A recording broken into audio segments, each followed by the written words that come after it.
آج جو آیت میں نے تلاوت کرنی ہے وہ قرآن پاک کی طویل ترین آیتوں میں سے ایک آیت ہے. کافی طویل ایک آیت نارملی اتنی بڑی نہیں ہوتی ہے، لیکن ماشاءاللہ یہ کافی طویل آیت ہے. اور سبحان اللہ، کیا زندگی گزارنے کا فارمولہ ہمیں ہمارا قرآن دے رہا ہے. ہمارا قرآن ہمیں دنیا بھی سکھاتا ہے، آخرت بھی سکھاتا ہے. دنیا میں کیسے رہنا ہے، آخرت کی تیاری کیسے کرنی ہے، دنیا والوں کے ساتھ برتاؤ اور معاملات کیسے رکھنے ہیں، اپنے رب کو کیسے راضی کرنا ہے، سب ہمارا قرآن سکھاتا ہے. یعنی آج اگر میں یہ کہوں کہ جو میں آیت تلاوت کرنے جا رہا ہوں تو یہ کاروبار، جاب کرنے والے، قرض دینے والے، قرض لینے والے، بلکہ زندگی کے بہت سارے معاملات میں خاص طور پہ ایگریمنٹ کی کیا اہمیت ہے، یہ قرآن پاک ہمیں بیان کر رہا ہے. جی ہاں، میں کوئی دنیا کی اکانومی کی، بزنس کی بک سے کوئی بات نہیں سنانے جا رہا، میں آپ کے اور ہمارے رب عز و جل کا کلام، اور کلام کی بھی وہ آیت جس میں ہم مومنوں سے اللہ نے ڈائریکٹلی براہ راست بات کی ہے. اچھا، یہ قرآن پاک کی آیت تیسرے پارے میں ہے، سورہ بقرہ کی آیت نمبر 282 ہے. پہلے تلاوت سنیں گے، پھر ترجمہ، اور پھر اس کے تحت انشاءاللہ ہم کچھ سمجھتے ہیں. یا ایھا الذین آمنوا اذا تداینتم بدین الی اجل مسمى فاکتبوہ وَلْيَكْتُبْ بَيْنَكُمْ كَاتِبٌ بِالْعَدْلِ وَلَا يَأْبَ كَاتِبٌ أَنْ يَكْتُبَ كَمَا عَلَّمَهُ اللَّهُ فَلْيَكْتُبْ وَلْيُمْلِلِ الَّذِي عَلَيْهِ الْحَقُّ وَلْيَتَّقِ اللَّهَ رَبَّهُ وَلَا يَبْخَسْ مِنْهُ شَيْئًا فَإِنْ كَانَ الَّذِي عَلَيْهِ الْحَقُّ سَفِيهًا أَوْ ضَعِيفًا أَوْ لَا يَسْتَطِيعُ أَنْ يُمِلَّ هُوَ فَلْيُمْلِلْ وَلِيُّهُ بِالْعَدْلِ وَاسْتَشْهِدُوا شَهِيدَيْنِ مِنْ رِجَالِكُمْ فَإِنْ لَمْ يَكُونَا رَجُلَيْنِ فَرَجُلٌ وَامْرَأَتَانِ مِمَّن تَرْضَوْنَ مِنَ الشُّهَدَاءِ أَن تَضِلَّ إِحْدَاهُمَا فَتُذَكِّرَ إِحْدَاهُمَا الْأُخْرَى وَلَا يَأْبَ الشُّهَدَاءُ إِذَا مَا دُعُوا وَلَا تَسْأَمُوا أَن تَكْتُبُوهُ صَغِيرًا أَوْ كَبِيرًا إِلَى أَجَلِهِ ذَلِكُمْ أَقْسَطُ عِندَ اللَّهِ وَأَقْوَمُ لِلشَّهَادَةِ وَأَدْنَىٰ أَلَّا تَرْتَابُوا إِلَّا أَن تَكُونَ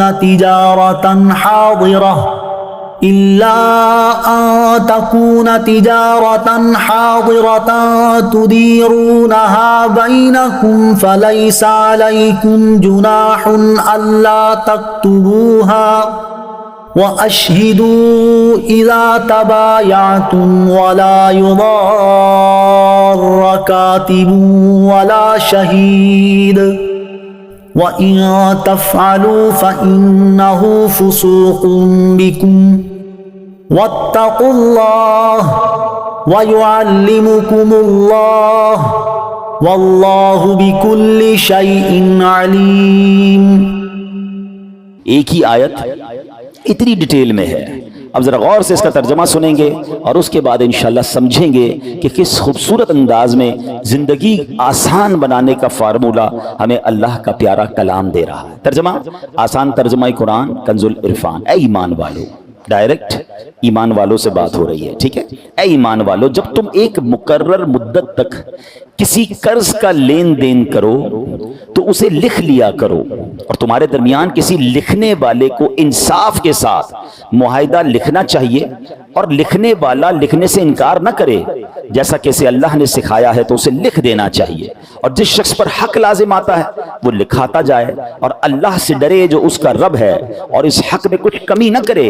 پھر جس پر حق آتا ہے اگر وہ بے عقل یا کمزور ہو یا لکھوا نہ سکتا ہو تو اس کا ولی انصاف کے ساتھ لکھوا دے، اور اپنے مردوں میں سے 2 گواہ بنا لو، یا پھر اگر 2 مرد نہ ہو تو 1 مرد اور 2 عورتیں ان گواہوں میں سے منتخب کر لو جنہیں تم پسند کرو، تاکہ اگر ان میں سے ایک عورت بھولے تو دوسری اسے یاد دلا دے، اور جب گواہوں کو بلایا جائے وہ آنے سے انکار نہ کریں، اور قرض چھوٹا ہو یا بڑا اس کی مدت تک لکھنے تک اکتاؤ نہیں، یہ اللہ کے نزدیک زیادہ انصاف کی بات ہے، اور اس میں گواہی خوب ٹھیک رہے گی، اور یہ اس سے قریب ہے کہ تم بعد میں شک میں نہ پڑو۔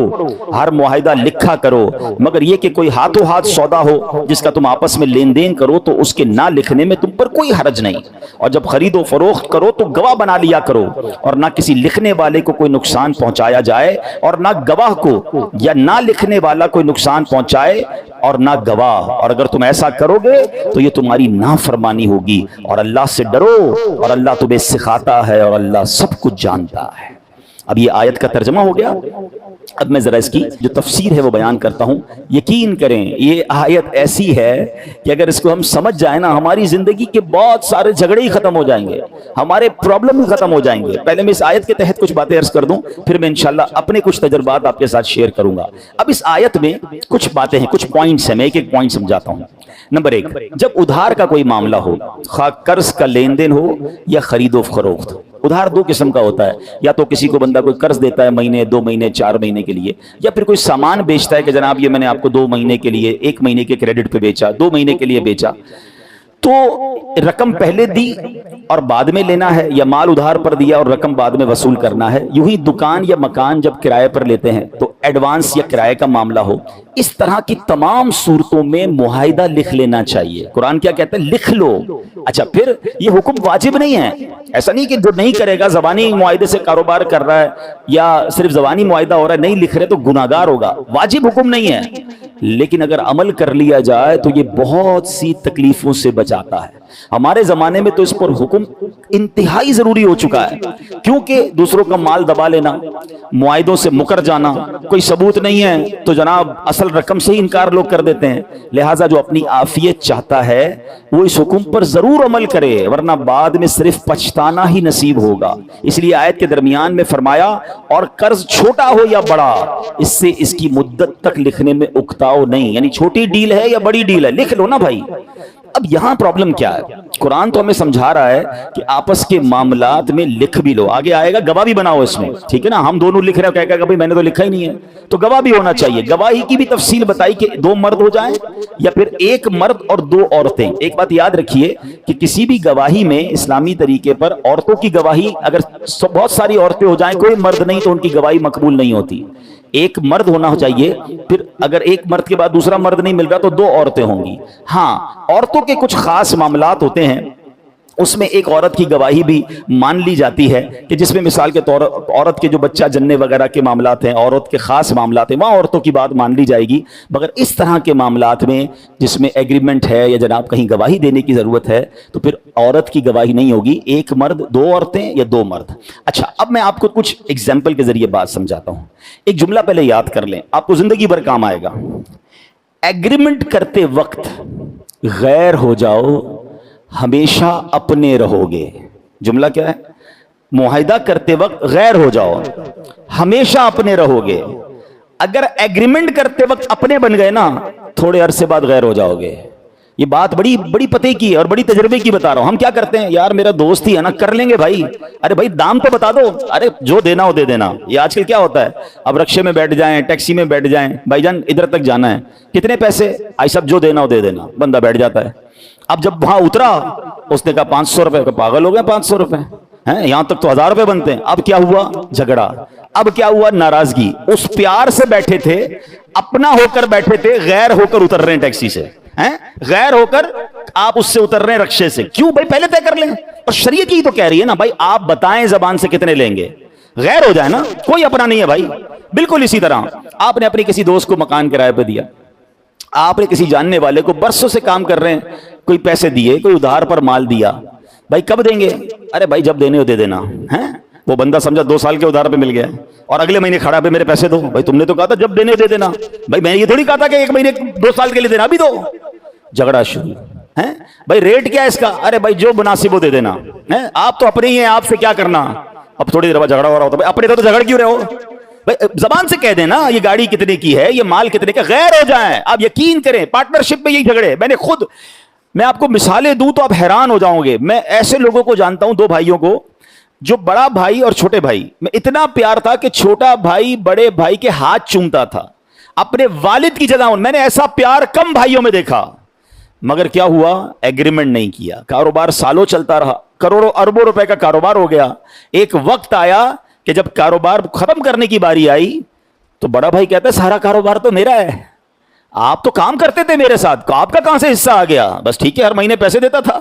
وہ چھوٹا بھائی سمجھتا رہا میں ساری زندگی بھائی کے ساتھ ہوں, میں تو پارٹنر ہوں. لکھا نہیں نا, آج وہ دونوں ایک دوسرے کا منہ نہیں دیکھ رہے.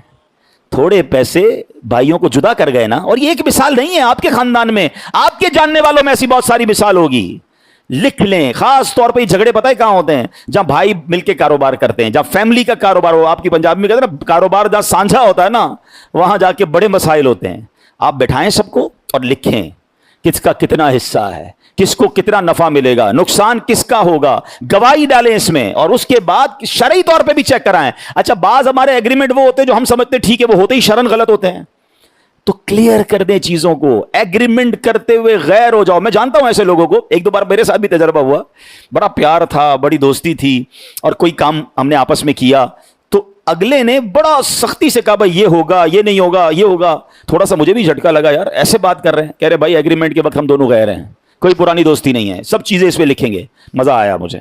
کیوں کہ آج آپ نے لکھ لیا نا, اب کبھی جھگڑا نہیں ہوگا, اب آپ اپنے رہیں گے, دوستی برقرار رہے گی, رشتہ داری برقرار رہے گی. اور یہی قرآن سکھا رہا ہے. کتنا پیارا کلام ہے رب کا کہ اے ایمان والو جب بھی کوئی ایسا لین دین کرو لکھ لو.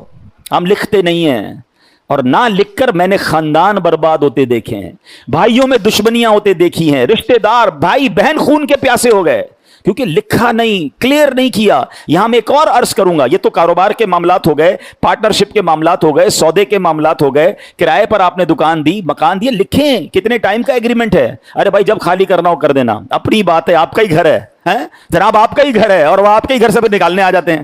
اور جب وہ نکالتے تو وہ نکلتا بھی نہیں, تم نے تو کہا تھا میرا ہی گھر ہے. اب بھائی یہ کہنے کے لیے تمہارا تھا, واقعی ہے تو میرا نا, مجھے ضرورت ہے. پھر لڑ رہے ہیں, پھر گریبان پکڑ رہے ہیں, پھر پولیس آ رہی ہے. وہ بچپن کے دوست, وہ خاندانی دوستیاں سب تباہ ہو گئیں. ایگریمنٹ نہیں کیا, کلیئر نہیں کیا, لکھا نہیں. میں بڑی عجیب بات کرنے جا رہا ہوں. اگر کوئی بھائیوں کا کاروبار ساتھ چل رہا ہے, فیملی کا کاروبار ساتھ چل رہا ہے, ایک بار ہمت کیجئے, بیٹھ جائیے اور لکھ لیجئے کہ میرا کتنا ہے, آپ کا کتنا ہے. آج آنکھیں کھلی ہیں, کل کوئی بھائی دنیا سے بھی تو جا سکتا ہے. بعد میں بچے لڑیں گے, بعد میں نسلیں لڑیں گی, کیونکہ کلیئر ہی نہیں تھا. بڑا بھائی سمجھتا رہا میں نے شروع کیا تھا, میرا کاروبار ہے. چھوٹا بھائی سمجھتا رہا کمپنی میں سب جگہ میرا بھائی مجھے اپنا پارٹنر بتاتا تھا, میں پارٹنر ہوں. وہ پارٹنر سمجھ کے جیتا رہا, وہ سیٹ سمجھ کے جیتا رہا, بعد میں لڑائیاں ہو رہی ہیں. بھائی کلیئر کر لینا. اگر چھوٹے بھائی کو لگتا ہے کہ میں پارٹنر نہیں تو کوئی اور کاروبار بیچارہ کر لے گا, 30-40 سال محنت کے بعد پتا چلا میں تو کچھ بھی نہیں ہوں اس کمپنی میں, تو کلیئر کیجئے. میں یہاں تو ایک اور بات کہنے جا رہا ہوں. ہمارے کچھ والدین اپنے بچوں کے لیے زندگی مشکل کر کے دنیا سے جاتے ہیں. وہ کیا غلطی کرتے ہیں؟ کلیئر نہیں کرتے کہ کس بچے کا کیا ہے. ہوتا کیا ہے, ماں کسی بچی کے گھر گئی, بیٹا میرے مرنے کے بعد سونا تو نے لے لینا ہے. باپ نے کسی بچے کو اکیلے میں کہہ دیا, بیٹا یہ میرا انتقال ہو نا, یہ پلاٹ تیرا ہے. ماں نے کسی دوسری بچی کو کہہ دیا, مر جاؤں تو یہ گھر تیرا ہے. اچھا سب کو کہہ دیا, آپس میں بٹھا کے کسی کو نہیں کہا.